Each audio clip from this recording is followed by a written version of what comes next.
Mercoledì 28 novembre, Infinite Area di Montebelluna, Treviso. Quarta tappa di In Veneto, con un meeting intitolato L'economia del valore, un nuovo approccio per il rilancio del territorio veneto. Incontro questo pensato per presentare il progetto Fase per volare, iniziativa sostenuta dalla società Umana Forma, che ha aderito al bando di In Veneto. La persona è stata al centro degli interventi che hanno animato la mattinata, un viaggio nei valori dell'innovazione sociale a sostegno della competitività del territorio veneto. Un percorso formativo esperienziale arricchito da momenti di condivisione partecipata. Ad aprire il meeting un approfondito intervento di Oscar Di Montigni, direttore marketing, comunicazione e innovazione di Banca Mediolanum e ideatore dei principi dell'economia 0.0.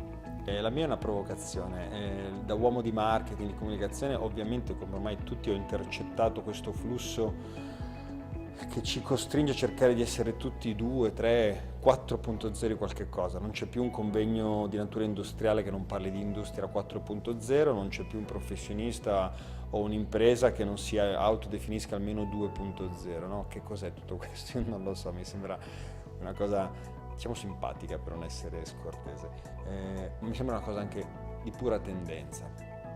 Certamente è utile per semplificare il concetto di un flusso evolutivo di una cosa. Io però dico, allora bene, stiamo al gioco e allora in questo gioco del punto zero io dico 0.0, che non è assolutamente andare indietro, non è assolutamente rallentare, anzi io non credo all'idea di dover rallentare, perché siamo in un'epoca fantastica dove si possono fare talmente tante cose grazie all'accelerazione che si è innescata, ma perché dovremmo rallentare? Ma perché dovremmo tornare indietro? Indietro a cosa? No? I famosi teorici del si stava meglio quando si stava peggio. Si stava meglio quando si era in relazione ai valori, che non a caso era un'abitudine che faceva parte di un altro tempo. Allora lo 0.0 che cos'è? Una provocazione a mantenere la velocità, ma a focalizzarci sull'orientamento.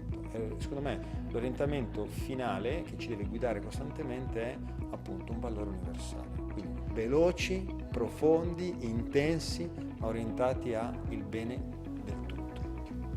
Sempre all'interno dell'incontro della mattina hanno portato la loro testimonianza Emilia Garito, CEO di Quantum Leap, che ha trasformato la ricerca tecnologica in innovazione sociale.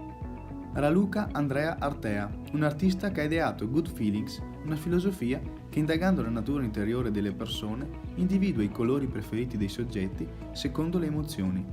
E Corrado di Taranto, direttore del Bottagigio Sport Center del Chievo Verona, che ha scelto di innovare investendo sulle attività solidali no profit. Tutte le storie ascoltate hanno la caratteristica di avere messo al centro delle azioni l'uomo e il suo ambiente, come unici elementi capaci di orientare il progresso, che in questa epoca è velocissimo. L'unica innovazione possibile quindi è quella sociale. Sul termine sociale infatti si incardina il progetto di Umana Forma. Appuntamento alla prossima tappa di In Veneto.